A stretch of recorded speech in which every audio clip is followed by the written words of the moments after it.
Bagaimana sikap kita kepada orang yang dia dianggap sebagai ustadz di daerah kami, namun ustadz tersebut mencukur jenggot dan isbat.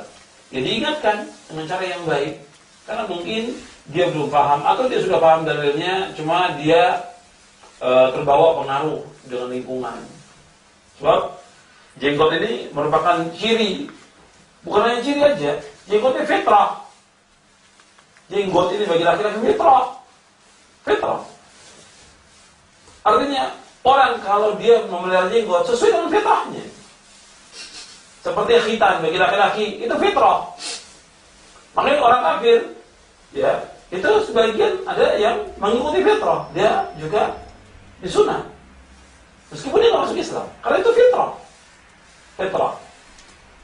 Nah, sekarang jenggotnya fitrah. Dan setiap Muslim dia harus berjenggot untuk laki-laki. Dia berbeda dengan orang-orang Majusi, orang-orang musyrikin. Makanya ketika ada orang yang menyalahi ini, itu para ulama memberikan ancaman yang keras. Maka seluruh imam mazhab Hanafi, Maliki, Syafi'i, Hambali, Zahiri dan yang lainnya, itu nggak ada seorang pun dari mereka yang cukur jenggot, nggak ada. Bahkan dulu zaman dulu ahlul bid'ah saja nggak berani cukur jenggot. Tokoh ahlul bid'ah nggak berani, karena nggak bakal orang ikut dia, nggak bakal orang ikut dia. Hatta dalam agama Nasrani ketika mereka memberikan ilustrasi tentang Isa, Yesus, berjenggot atau tidak? Berjenggot. Karena nggak ada yang namanya nabi atau rasul yang tidak berjenggot, tidak ada. Semua nabi dan rasul berjenggot. Dan nabi itu kathulihya, jenggotnya tebal Rasulullah SAW. Makanya ketika nabi wudu, nabi ambil air dimasukkan ke jenggotnya. Maka ketika ada kaum musyrikin datang, nabi tegur tentang fitrahnya. Kenapa kamu cukur jenggot? Gemetar dia. Saya disuruh oleh penguasa saya, rajanya. Adapun aku, amarani Rabbi an u'fiya lihiyati. Adapun aku disuruh oleh Allah agar aku memanjangkan jenggotku. Enggak boleh cukur, dan kalian bagian juga enggak boleh cukur jenggot itu.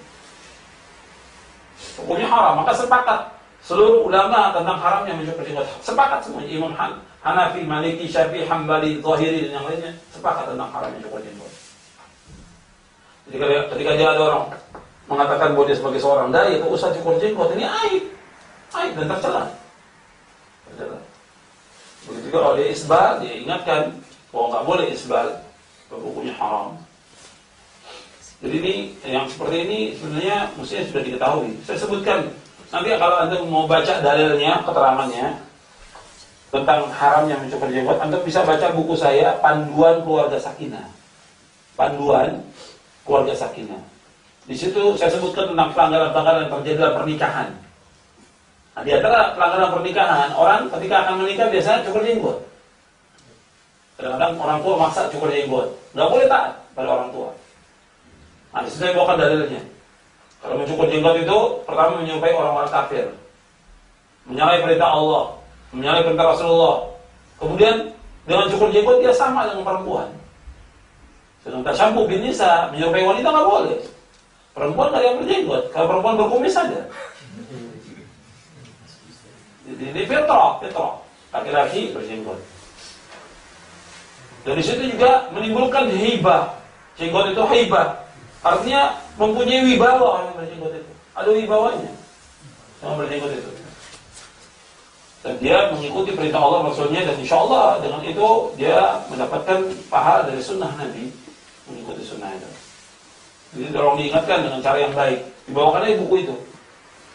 Panduan Keluarga Sakinah, bawakan dalil. Ada situ berapa dalilnya sebutkan. Kenapa nggak boleh mencukur jenggot?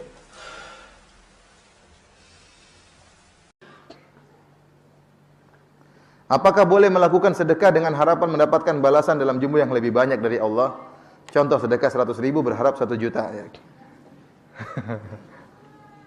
Ya, akhi, kita niatnya karena Allah Subhanahu wa taala. Tidak apa-apa antum ingin dibalas di dunia, ya. Tetapi itu bukan yang utama, ya.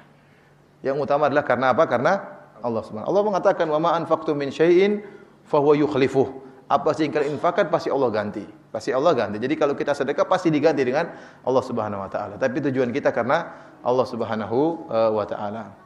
Karena ada kejadian, ada sebagian orang datang ke teman saya, teman saya cerita langsung, bilang, Ustaz, saya sudah dengarkan ceramah Ustaz tersebut, maka saya sudah sedekahkan. Ternyata utang saya bertambah Ustaz, bagaimana?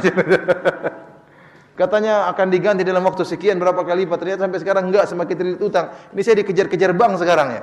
Macam-macam. Akhirnya, jadi niatnya mungkin keliru. Mungkinnya niatnya keliru.